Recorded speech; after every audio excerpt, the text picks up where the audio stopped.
पर जो भारतीय जनता पार्टी का जो 5 स्टार हेडक्वार्टर बनाया है, उसके बारे में भी इनको सवालों के जवाब देने पड़ेंगे। उनको आरएसएस हेडक्वार्टर के बारे में सवालों के जवाब देने देने पड़ेंगे। इनको राज्य में जो भारतीय जनता पार्टी के अपने ऑफिसेज बने हैं, उसके बारे में सवालों के जवाब देने पड़ेंगे। मुझे लग रहा है कि भारतीय जनता पार्टी को ये जो शीश महल का मामला है, ये बहुत महंगा पड़ेगा। वो अरविंद केजरीवाल ने अपना निजी घर नहीं बनाया, उन्होंने मुख्यमंत्री आवास बनाया, जैसे मोदी जी पीएम हाउस बना रहे हैं, जैसे मोदी जी सेंट्रल विस्टा बना रहे हैं। नमस्कार दोस्तों, एक बार फिर से आप सभी का स्वागत है डीएस4 न्यूज में। और दिल्ली चुनाव जैसे तैसे हो चुका है और अब दिल्ली में जो है सीएम पद की लड़ाई है कि आखिर किसको बनाया जाएगा। लेकिन इससे पहले हमने देखा कि दिल्ली चुनाव में किस तरीके से शीश महल का एक बड़ा मुद्दा बनाया गया, किस तरीके से भारतीय जनता पार्टी शीश महल को एक दिल्ली के अंदर बड़ा मुद्दा बनाते हुए नजर आई। और भारतीय जनता पार्टी ही नहीं, कांग्रेस पार्टी ने भी कहीं ना कहीं आम आदमी पार्टी को घेरते हुए नजर आए। तो इस मसले पे खासा बातचीत करने के लिए हमारे साथ सीनियर जर्नलिस्ट जुड़ चुके हैं, बातचीत करेंगे। उमाकांत लखेड़ा जी हैं। सर, सबसे पहले आपका स्वागत है। कैसे देख पा रहे हैं सर, इस मसले पर इतना जोर दिया गया पूरे दिल्ली चुनाव में, इस मसले को इतना बड़ा बना दिया गया कि आम आदमी पार्टी ने भी जवाब देते हुए कहा कि शीश महल है तो उधर राजमहल भी है। सर, आप इसको कैसे देख पा रहे हैं? वो देखिए, मैं इसको दो भागों में बांटना चाहूंगा कि अगर किसी मुख्यमंत्री ने अगर निजी निवास बनाया है सरकारी खर्चे पर और उसमें पैसे का मतलब सरकारी खर्च का या सरकारी खजाने का पैसा अपना निजी घर बनाने में किया है, तो एक दूसरा मामला, वो सीधा सीधा भ्रष्टाचार का मामला होता है। लेकिन जो रेजिडेंस बना है, जो मुख्यमंत्री निवास केजरीवाल ने बनाया है, उसमें हम बहुत साफ मानना है कि वो पीडब्ल्यूडी ने बनाया है। ये बहस हो सकती है, इस बात पर एक बहस हो सकती है कि जो केजरीवाल आज से 10 साल पहले 2013 में उन्होंने कैंपेन शुरू किया और कहा कि हम आम आदमी की राजनीति करेंगे, हम स्वच्छता की राजनीति करेंगे, ईमानदारी की राजनीति करेंगे और हमारे लोग बसों में चलेंगे, मेट्रो में चलेंगे और सादगीपूर्ण जीवन जिएंगे। वो उन्होंने केजरीवाल ने 2-3 बड़े ऐसे काम किए जिससे उनकी बदनामी हुई है और निश्चित रूप से एक अलग मामला है। लेकिन अ, केजरीवाल ने अगर दिल्ली के सरकारी निवास में जो भी खर्च किया, वो दिल्ली की सीपीडब्ल्यूडी या पीडब्ल्यूडी जो भी डिपार्टमेंट है उसने किया, और ये सारे जो डिपार्टमेंट है ये केंद्र सरकार के अधीन है। तो अब क्योंकि आम आदमी पार्टी अब तो पावर में है नहीं, तो इस मामले में सारी जो बॉलें हैं वो केंद्र सरकार के पास है, गृह मंत्री अमित शाह के पास है, क्योंकि इन्हीं के कंट्रोल में पहले भी ये डिपार्टमेंट थे और आज भी ये डिपार्टमेंट है। तो सवाल ये है कि आप जो है, अगर आम आदमी पार्टी ने पैसे का दुरुपयोग किया अपने पद के को बचाने के खर्चों में या पद की शान शौकत में, जैसे कि मुख्यमंत्री पद के शान शौकत में पैसा खर्च किया, तो मोदी जी का जो पीएम हाउस बन रहा है, मैं एग्जैक्ट फिगर में तो नहीं जाऊंगा, लेकिन कई करोड़ रुपए, कई 100 करोड़ रुपए, कई हजार करोड़ रुपए में ये सारी चीजें बन रही हैं। तो मुख्यमंत्री भी तो अगर 70 विधानसभाओं में कोई मुख्यमंत्री है, तो वो मुख्यमंत्री ने अपना सचिवालय बना, उन्होंने गलत काम किया। जो मतलब गलत ही कहूंगा दोस्तों कि जो जो एक्चुअल जो बिल्डिंग थी, उस बिल्डिंग के बगल में कुछ और जो हटमेंट थे या आउटर पोर्शन थे, उनको भी उसका हिस्सा बना दिया, जो जिसको शीश महल कहा जा रहा था। उन्होंने शीश महल तो उसको पॉलिटिकल कैंपेन का हिस्सा है। तो इसलिए अब जो, चूंकि भारतीय जनता पार्टी को इस तरह के नेगेटिव प्रचार में, जैसे आपने कहा कि अब चुनाव संपन्न हो गए हैं, चुनाव में भारतीय जनता पार्टी ने एक बहुत बड़ा इश्यू इसको बनाया था। अब चुनाव संपन्न हो गए हैं, आप इन किन प्रकार जीत गए, 2% वोट आपको ज्यादा मिला है, उनको 48 सीटें मिली हैं, भारतीय जनता पार्टी को सरकार बनाने के लिए आपको 22 सीटें मिले हैं, बहुमत से आप काफी पीछे हैं। बीजेपी को पहले 38% वोट मिलता था, अब जो है उनका वोट 46% हो गया, 45% हो गया। तो अब आपको, मुझे लग रहा है कि भारतीय जनता पार्टी को काम करके दिखाना चाहिए, अपने मुख्यमंत्री का चयन करना चाहिए और दिल्ली की जनता जिन समस्याओं से जूझ रही है और जो आपने जिन नाकामियों का आरोप अरविंद केजरीवाल पर लगाया था, उन नाकामियों को सुधारते हुए अपना एक मॉड्यूल पेश करना चाहिए, ऐसा मेरा मानना है। जी। सर, आम आदमी पार्टी के तमाम नेताओं ने, जैसे संजय सिंह की बात कर लें या फिर और भी नेता, चुनाव से ठीक पहले ही राजमहल का जिक्र करते हुए उन्होंने कहा कि जब शीश महल की चर्चा हो रही है और लोग करना चाह रहे हैं, तो दूसरे तरफ राजमहल की भी चर्चा होनी चाहिए। और उन्होंने एक जो है आंकड़ा पेश किया जिसमें ये बता रहे हैं कि 27 100 करोड़ रुपए की कुल लागत से बना है, जिसमें 200 करोड़ का झूमर है, 300 करोड़ की कालीन है, 67 जोड़ी जूते हैं, 5,000 समथिंग जो है सूट हैं। इस तरीके की तमाम जो है जो डेटा आम आदमी पार्टी ने भी रखे। तो सर हम ऐसा नहीं लगता है कि शीश महल की जब इतनी चर्चा हो रही है तो उधर भी होनी चाहिए चर्चा? देखिए, बिल्कुल राजनीति में अगर आप जिसको कहते हैं कि अपने घर अगर शीशे के बने हों तो दूसरों के घर पे पत्थर नहीं फेंकने चाहिए। मुझे ऐसा लगता है कि अ, बीजेपी ने आम आदमी पार्टी के शीश महल को चुनाव में जीतने के बाद भी बड़ा मुद्दा बनाने की कोशिश की, और जितना इनके प्रचार तंत्र है उस प्रचार तंत्र से तमाम तरह की जो आइटम है, पर्दे, गीजर, कुर्सी, सोफे, फ्रिज वगैरह सबके चीजें कोई रेट लिस्ट जो है जारी कर दी है। तो मुझे लग रहा है कि रेट लिस्ट केवल केजरीवाल की जारी क्यों होनी चाहिए। रेट लिस्ट देश के जितने मुख्यमंत्री हैं भारतवर्ष के, तमाम राज्यों के जो मुख्यमंत्री हैं उनके घरों पर जो आप शान शौकत में या रेनोवेशन में या पुनर्निर्माण पर जो खर्च हुए हैं, और प्रधानमंत्री को तो उदाहरण प्रस्तुत करना चाहिए, प्रधानमंत्री मोदी जी को, क्योंकि वो तो दुनिया के विश्व गुरु हैं। तो विश्व गुरु को उदाहरण अपना पेश करना चाहिए कि ऐसे मौके पर जबकि पूरी दुनिया और भारत तो कोविड से बुरी तरह त्राहिमाम त्राहिमाम कर रहा था, तो ऐसे मौके पर मोदी जी ने जो नया विस्टा, सेंट्रल विस्टा और पार्लियामेंट की नई बिल्डिंग, और पीएमओ को अब सुना है कि वो पार्लियामेंट से लगा हुआ जो पोर्शन है जहां सेना भवन के आसपास, वहां से पीएम हाउस शुरू होगा, और बेहिसाब पैसा, जो हिसाब का तो कोई, खर्च का तो कोई, बजट का तो कोई हिसाब ही नहीं है। अलग अलग फिगर आ रही है, एग्जैक्ट फिगर किसी के पास नहीं है, क्योंकि सरकार ही सक्षम है कि पार्लियामेंट में उन सवालों का जवाब दे कि पीएम प्रधानमंत्री आवास की सबसे पहले तो जरूरत क्या है। ऑलरेडी भारत के पास एक प्रधानमंत्री आवास 7 रेस कोर्स पहले से है, वहां पर एक विशाल पीएम हाउस बना हुआ है, बहुत सुरक्षित जगह पर है वो। तो वो जब पहले से है तो आपको इस गरीब मुल्क में, जहां लोग दवा के लिए, छोटी मोटी जरूरत के लिए आम आदमी दम तोड़ रहा है, तो वो आपको क्या जरूरत है कि आप नया पीएम हाउस बनाते। तो मुझे लग रहा है कि सब जवाब केवल यहीं तक नहीं आएगा। देश में भारतीय जनता पार्टी के 400-500 crore office, sorry, Bharatiya Janata party के 400-500 ऑफिस बने हैं, राज्यों में बने हैं, जिलों में बने हैं, मंडल में बने हैं, उनका उनका भी साथ बनना चाहिए।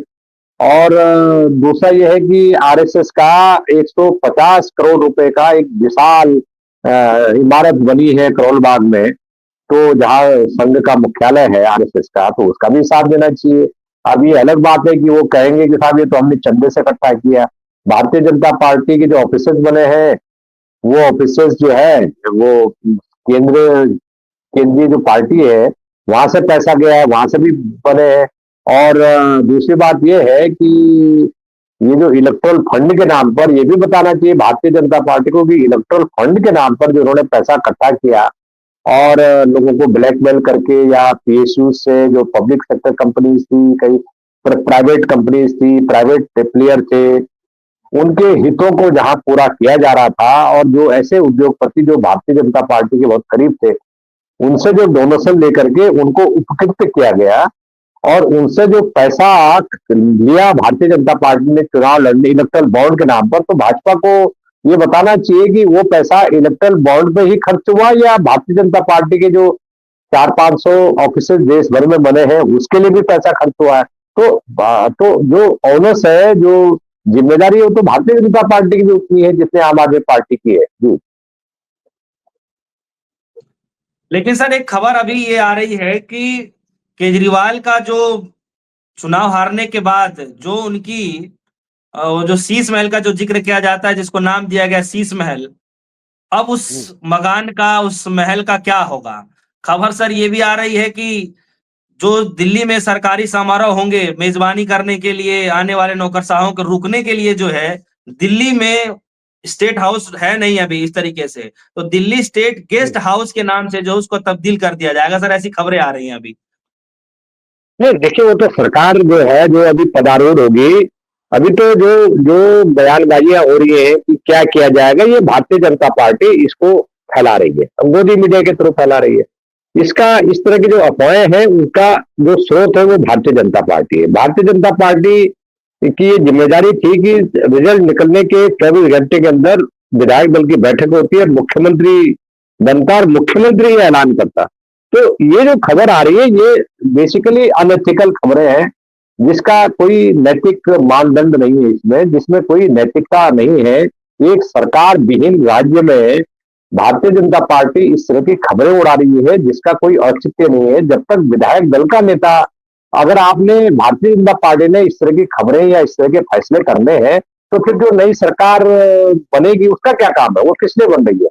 तो मुझे ऐसा लगता है कि इस तरह की वाहियात बातें, इस तरह के जो दुष्प्रचार है, ये ध्यान भटकाने की कोशिशें हैं भारतीय जनता पार्टी की, और ये काम नई सरकार का है कि उस पर वो उसको वो मुख्यमंत्री का सरकारी निवास तोड़ फोड़ करके बनाए, उसको राज्य सरकार का अतिथि गृह बनाए, स्टेट गेस्ट हाउस बनाए, उसको अस्पताल के रूप में कन्वर्ट करें, उसको वो हॉस्टल बनाए लड़कियों का। ये तो नई नई मुख्यमंत्री और नई कैबिनेट पर छोड़ना चाहिए ना। ये भारतीय जनता पार्टी और उसके जो लोग हैं, वो इस तरह के अफवाहें उड़ाते हैं, ये इनका काम करने का तरीका है। पूरे देश में इसी तरह का काम करते हैं, और एक जिसको कहते हैं कि नॉन स्टेट एक्टर की तरह भारतीय जनता पार्टी और उसका जो प्रचार तंत्र है, वो इस तरह की अफवाहें फैलाने में सिद्धहस्त है, ऐसा मेरा मानना है जी। सर, चुनाव के बीच में केजरीवाल साहब को शीश महल के मामले में लगातार घेरा गया, और जैसे ही चुनाव भारतीय जनता पार्टी जीतती है, चुनाव के परिणाम आते हैं, महज 3 से 4 दिन का ये वक्त जा रहा है, और सीवीसी ने जो है ये आदेश दे दिए हैं, जांच के आदेश दे दिए हैं। सर, आपको क्या लगता है कि ये जो जांच है, क्या पहले नहीं हो सकता था, या फिर क्या सरकार के पास, केंद्र के पास वो पावर नहीं थी, जो अब मिल गई है, जो जांच के आदेश अब दिए जा रहे हैं? क्या ऐसा भी कुछ है? देखिए, भारतीय जनता पार्टी का मैंने जैसे बताया कि ये काम करने का उनका तरीका है। जो अपोजिशन है, अपोजिशन को, जो हारा हुआ विपक्ष है, क्योंकि जब ये जीता हुए विपक्ष के खिलाफ इस तरह के दुष्प्रचार करते थे, अब तो हारा हुआ विपक्ष, तो हारे हुए विपक्ष के खिलाफ इस तरह का जो प्रचार तंत्र है, मैं तो ये कहता हूं कि सीबीसी की रिपोर्ट तो दिल्ली और केंद्र सरकार की कई नाकामियों को लेकर थी, द्वारिका एक्सप्रेसवे को लेकर के थी, आयुष्मान कार्डों को लेकर के थी, आयुष्मान योजना को लेकर के भ्रष्टाचार के बड़े बड़े घोटालों के किस्से सामने थे। अजीत पवार जो महाराष्ट्र के उप मुख्यमंत्री हैं भारतीय जनता पार्टी की सरकार में, उनको इन्होंने 2 साल पहले बोला कि ये चक्की पीसेंगे, इनको हम जेल में डालेंगे, क्योंकि इन्होंने जो है 80,000 करोड़ रुपए का घपला किया है, सिंचाई घोटाला। तो वो तो 3 दिन 4 दिन के बाद वो भारतीय जनता पार्टी में के साथ उप मुख्यमंत्री बन गए। और इनके जो एक और घोटाले हैं, एक बड़े भारी नेता है जो हेमंत विश्व शर्मा, जो असम के मुख्यमंत्री हैं, उनके खिलाफ तो भारतीय जनता पार्टी ने बुकलेट जारी की, और कुछ कुछ ही सप्ताह बाद उन्होंने कांग्रेस से नाता तोड़ के वो भाजपा में भर्ती हो गए, और भाजपा में शामिल हो गए, और भाजपा के एक बड़े नेता और विवादास्पद बयान देने के लिए मशहूर हो गए। तो इस तरह की एक तरफा जो कार्रवाइयां हैं, मुझे नहीं लगता कि इस कार्रवाई से भारतीय जनता पार्टी को कोई लाभ होने वाला है। हाँ, इतना मैं कह सकता हूं कि अरविंद केजरीवाल या विपक्षी पार्टी, कोई भी पार्टी है, जब आप पावर में होते हैं और सत्ता आपके नियंत्रण में होती है, तो आप सरकारी एजेंसियों का दुरुपयोग करते हैं, ईडी सीबीआई का दुरुपयोग करते हैं, तो ऐसे ही आप यहाँ भी कर रहे हैं। और मुझे लग रहा है कि मुझे जनता पार्टी का वाकया याद आ रहा है कि 79 में जब चौधरी चरण सिंह होम मिनिस्टर थे, तो इंदिरा गांधी को इसी तरह के मामलों में हथकड़ी डाल के जेल में डाल दिया था। और उसके बाद जब इंदिरा गांधी बाहर आई और इंदिरा गांधी अपने फेवर में आए, तो ना जनता पार्टी का पता लगा, ना सोशलिस्ट विचारधारा का पता लगा, ना वो जनसंघ भी उस सरकार में शामिल थी, ना उनका पता लगा। तो आप जो है, इसको अंग्रेजी में विच हंटिंग बोलते हैं, पीछा करना। ये इस तरह की जो नकारात्मक पॉलिटिक्स है और पीछा करने की राजनीति है, मुझे लग रहा है कि भारतीय जनता पार्टी पर भारी पड़ेगा। और भारतीय जनता पार्टी को ये नहीं भूलना चाहिए कि दिल्ली का जो जनता ने अभी उनको बड़ा मामूली सा मैंडेट, 2% का जो मैंडेट ज्यादा उनकी बढ़त आई है, वो इसलिए नहीं दिया कि आप बहुत अच्छे प्रशासक हैं, आपके फेलियर से। आप, मुझे तो पता है कि जब मैं आज से 27-28 साल पहले मैं दिल्ली की गवर्नमेंट की भी कवर करता था मैं, और मैं दिल्ली की सचिवालय की स्टोरी करता था। भारतीय जनता पार्टी की कोई उनकी सरकार बनी, 1-1.5 साल में 3 मुख्यमंत्री बने, सुषमा स्वराज बनी, साहिब सिंह वर्मा बनी, मदन लाल खुराना बनी। अगर ये इतनी अच्छी इनकी गवर्नेंस थी और इतनी अच्छी इनकी सरकार थी 3 मुख्यमंत्रियों की, तो शीला दीक्षित फिर 15 साल क्यों सत्ता में रही? उसके बाद शीला दीक्षित हटी तो उसके बाद अरविंद केजरीवाल सत्ता में क्यों रहे? इसलिए रहे कि भारतीय जनता पार्टी को गवर्नेंस नहीं आती, ना इनको सेंटर में गवर्नेंस आती है, ना राज्य में गवर्नेंस आती है। और अभी तो एमसीडी का इलेक्शन होने वाला है, अभी तो एमसीडी में भी इन्होंने धीरे धीरे करके ये त्याग पत्र देने वाले हैं, इनके कई आम आदमी पार्टी वाले वहां भी ये बहुमत कैप्चर करने वाली है। अब तो इनके पास मुझे लग रहा है कि भारतीय जनता पार्टी के पास अब बच निकलने का कोई रास्ता नहीं है, क्योंकि दिल्ली की जनता भी 5-6 महीने बाद इनसे हिसाब मांगेगी, इनसे महंगाई का हिसाब मांगेगी, इनसे वो 15-25 सौ रुपए जो महिलाओं को बांटने का जो इन्होंने ऐलान किया है उसका हिसाब लोग देंगे। क्योंकि महाराष्ट्र में तो इन्होंने जो 15 लाख महिलाओं को जो 1500 रुपए देने का जो वादा किया था वहां तो कोई मिल नहीं रहा, वहां तो बंद हो गया। उन्होंने कहा हमारे पास पैसा नहीं है, तो इनको ये बताना पड़ेगा, इनको जो वादे इन्होंने किए पब्लिक से। तो मैं ये कह रहा हूँ कि अरविंद केजरीवाल को भले ही वो बहुत मामूली वोटों से चुनाव हार गए, लेकिन इतना कह सकता हूँ कि उनको वो कमजोर समझेंगे तो ये बड़ी भारी भूल होगी भारतीय जनता पार्टी की। जी सर एक आखिरी सवाल है मेरा, और सवाल मेरा ये है कि क्या आपको भी लगता है कि भारतीय जनता पार्टी जितना अग्रेसिव मोड में चुनाव के अंदर शीश महल का मुद्दा बनाती रही है, क्या आपको लगता है कि उसी अग्रेसिव मोड में और उसी तरीके से जो है जो सवाल पूछती रही है, क्या लगता है कि इस मसले को जो है लगाम लगाएगी और उसको खत्म करेगी, जनता के सामने लाएगी कि दरअसल हुआ क्या था और हमने क्या किया इसमें? देखिए, मेरा निश्चित रूप से ये मानना है कि भारतीय जनता पार्टी शीश महल और ये सब चीजों को जितना उछालेगी, उससे उसकी जवाबदेही भी बढ़ेगी, क्योंकि भारतीय जनता पार्टी को पहले जो इन्होंने राउज एवेन्यू दीनदयाल उपाध्याय मार्ग पर जो भारतीय जनता पार्टी का जो 5 स्टार हेडक्वार्टर बनाया है उसके बारे में भी इनको सवालों के जवाब देने पड़ेंगे। इनको आरएसएस हेडक्वार्टर के बारे में सवालों के जवाब देने देने पड़ेंगे। इनको राज्य में जो भारतीय जनता पार्टी के अपने ऑफिस बने हैं उसके बारे में सवालों के जवाब देने पड़ेंगे। इन्होंने मोदी जी की राज सत्ता में जो 10-11 साल में मोदी जी ने दिल्ली के लिए क्या किया उसका भी जवाब देना पड़ेगा, क्योंकि देखिए दिल्ली जो सरकार है, दिल्ली में लॉ एंड ऑर्डर दिल्ली सरकार के पास नहीं होता है। तो लॉ एंड ऑर्डर में आपने दिल्ली में कौन सी तरक्की की है पिछले 10 साल में, उसका भी पब्लिक हिसाब मांगेगी ना, कि कानून व्यवस्था तो केजरीवाल के हाथ में नहीं थी, तो दिल्ली की कानून व्यवस्था क्यों खराब है? क्यों दिल्ली में रंगदारी वसूली के लिए फोन आ रहे हैं उद्योगपतियों को? क्यों क्यों बदमाशी, दिन दहाड़े लोगों की हत्याएं कर रहे हैं, तमाम तरह की बदमाशियां हो रही है, छीना झपटी हो रही है तमाम। और दूसरा ये है कि जो लैंड है, जो लैंड कानून जो है, वो लैंड भी जो जमीन है, भूमि है, वो भी केंद्र सरकार के अधीन है। केंद्र बीजेपी अनधिकृत कॉलोनियों को लेकर के इसका पुराना वादा रहा है कि अनधिकृत कॉलोनियों को हम दोबारा उनको अधिकृत करेंगे और ऑथराइज करेंगे उनको, ताकि जिनके नाम जो वहां लोग रह रहे हैं, जहां झोपड़ी वहीं घर। तो इस योजना के लिए भारतीय जनता पार्टी ने क्या किया पिछले पिछले 10 साल में? मतलब आप इसका इसलिए नहीं किया आपने कि वहां दूसरे दल के सरकार थे।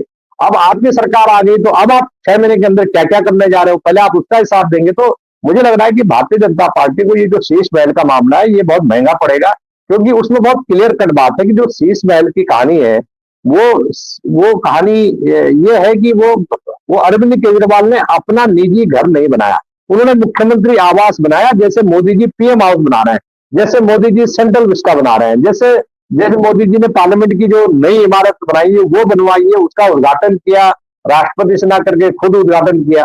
तो इस तरह के पैटर्न पर वो और आम आदमी पार्टी इस मामले को पता है मुझे कि आप आम आदमी पार्टी का जो कम्युनिकेशन सिस्टम है बहुत अच्छा है, और वो इस जितना वो सवाल उठाएंगे उतना आम आदमी पार्टी इस मुद्दे पर आक्रामक होती जाएगी, और भारतीय जनता पार्टी को अपने जो किए धरे उन्होंने काम है, जो गलत काम किए धरे हैं, चाहे वो बीजेपी के हेडक्वार्टर बनाए या आरएसएस का मुख्यालय बनाए 150 करोड़ का, ये सारे जो इश्यूज खड़े होंगे उनके भी जवाब न केवल आम आदमी पार्टी उठाएगी, लेकिन पब्लिक भी उठाएगी, कांग्रेस भी उठाएगी, और आम आदमी और भारतीय जनता पार्टी को उसकी जिम्मेदारी बढ़ जाएगी कि उससे भी लोग सवाल पूछेंगे, उनकी योजनाओं के बारे में सवाल पूछेंगे। अब दिल्ली यमुना यमुना गंदगी है, यमुना में उन्होंने कहा कि हम यमुना को साफ करेंगे, तो अब एक साल बाद 2 साल बाद पूछेंगे लोग कि यमुना साफ हुई कि नहीं हुई, और आपने क्या किया यमुना साफ करने के लिए? तो ये आरोप लगाना बहुत सरल होता है, और आरोप को के प्रति जो जवाबदेही है, जो जिम्मेदारी है, और आप पर भी जब उस तरह के सवाल होंगे तो जाहिर सी बात है कि ये भारतीय जनता पार्टी को इस तरह की जो नकारात्मक पॉलिटिक्स है वो बहुत महंगी पड़ेगी, और इनको पड़ी है महंगी जब इन्होंने इस तरह के सवाल उठाए हैं। और इनको, मैं अभी भी कह रहा हूं कि इनको आम आदमी पार्टी को कमजोर आंक करके नहीं देखना चाहिए। इसके बजाय इनको दिल्ली में नई सरकार के गठन और ये सारे जो इंक्वायरी हो रही है और जो चीजें हो रही है, इनको नई सरकार के ऊपर सौंपना चाहिए, और नई सरकार, एक निर्वाचित सरकार को ये सारे निर्णय लेने चाहिए। इसमें भारतीय जनता पार्टी का संगठन जब क्यों सामने आ रहा है? सरकार का इंतजार करें, गठन करें सरकार का, वो सरकार अपना काम करे और दिल्ली की जनता का जवाब दे। जो विधायक जीते हैं वो दिल्ली की जनता का जवाब दे कि हमने कर दिखाया है। जी